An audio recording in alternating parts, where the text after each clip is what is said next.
Mrs. Donahue was cooking dinner when her son, Henry, came bursting into the room.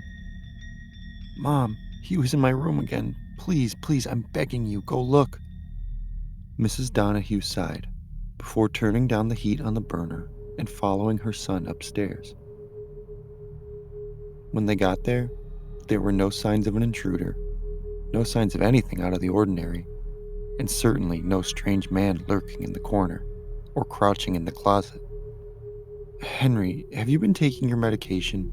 Remember how Dr. McGregor told you had to be consistent and take it every day for it to help?" "Mom, I've been taking it every day, but the shadow man is still following me. Please, please don't let him get me." Henry began to sob. Mrs. Donahue wrapped her arms around her son and pulled him into a warm embrace. "Sweetheart, it's okay. Don't cry. Shh.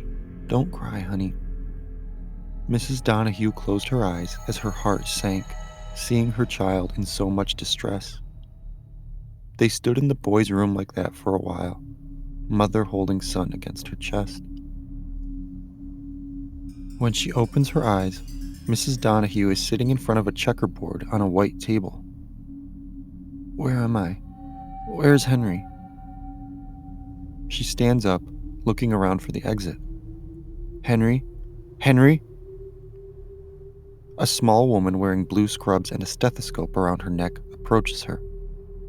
"Mrs. Donahue, you need to calm down. Your son isn't here." "It took him. The shadow man. It killed my son. And now he's coming for me."